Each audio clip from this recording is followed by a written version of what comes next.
In this presentation, we are going to see how to solve problems using K-maps. Before that, we should be knowing why we should go for K-maps, because all the time we'll be asked to simplify Boolean expressions, or in the sense logical expressions, right? So what do we follow? We follow Boolean algebra to simplify Boolean expressions, right? So remembering all the Boolean laws and rules when simplifying Boolean expressions is actually practically difficult. So that is why we are going for another technique, simplification technique called K-maps or Karnaugh maps. So there are 5 points to remember when you are simplifying a Boolean expression using K-maps. And the first point is the size of the K-map is given by the formula 2 power n, where n stands for the number of variables given in the logical expression, right? It may be 2, maybe 3, 4, 5 or 6, right? The limitations of K-map is up to 6, right? The n stands for the number of variables.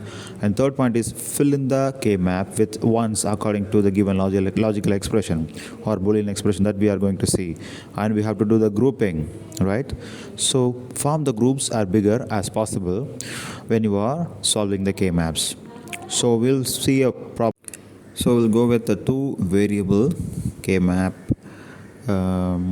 simplification, right? So we'll be given with the problem f of a comma b. So that is equal to summation minterms 0 comma 2, right? So this is the given problem given to you, right? So according to this problem, you have two variables. So what are the two variables? A, b. So n equal to 2, right? The size of the K-map, size is equal to 2 power 2 or 2 power n, right? So that is equal to 2 power 2, that is equal to 4. 4 in the sense 4 cells will be there, right? So how to draw the K-map? Can draw like this. Draw a square and divide the square into 4 equal cells, and there you go. And you can put a split here, right? The split shows the A most significant bit and B the least significant bit. Now we have two variables A and B, right? So the possible combinations of zeros and ones for A and B is nothing but A can be 0, B can be 0, A can be 0, B can be 1, A can be 1 and B can be 0, and A can be 1, B can be 1, right? A can be 0, B can be 0, 0, 1, 0, 1, right? Now how to fill the substance which is there inside the map? So 0, 0 is nothing but m naught. Where is 0, 0 combination here? Put m naught, right? M naught, m stands for the minterms when given in the question. 0, 1 combination gives you minterm 1, 0, 1. So 1, 0 combination gives you minterm m2.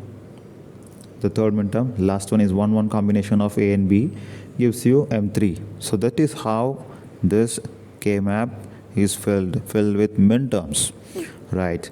So according to your problem statement shows you that you have two variables, two values 0 and 2, right? So where you can see 0, you can see 0 here, right? 0, 0 combination of m naught, you can see 0, right? 0, that you can see from the truth table, right? And next one is 2. Where is 2? 1, 0 combination gives you 2, which is the place for m2, 1, 0, right? So you can put a 1 here. The rest of the other two cells, they don't have anything mentioned in the question, so simply ignore those two, m1 and m3. Simply place them empty. Okay, don't worry about these two other two cells. Now we have to do the grouping according to the rules which we saw earlier, right? Form groups, group the adjacent cells that are already filled with the ones. Now let's do the grouping now. So we have to do the grouping like this,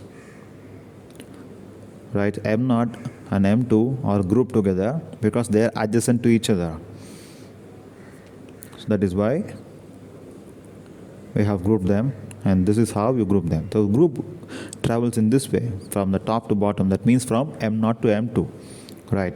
So since it is traveling from the top to bottom, can write the question now. F of a comma b is the question given to you. Since it's traveling from the top to bottom, b's value is not changing. It is common from m0 and m2. Since b is 0, right, we can put it b bar, right? So B is 0. It is common for M0 and M1. But you can see A is changing from 0 to 1.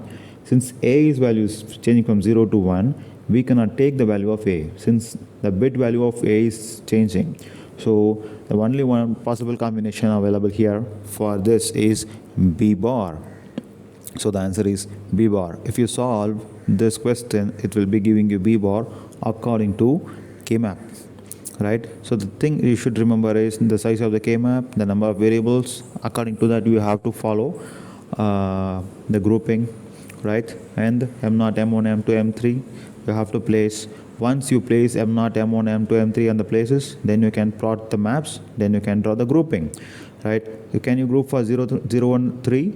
If you group for 0 and 3, so it can be like this. It is a diagonal, which we will see later in the forthcoming videos, right? So this is a very different operation that we'll be explaining. And the next video will be dealing with 3 variable K-maps.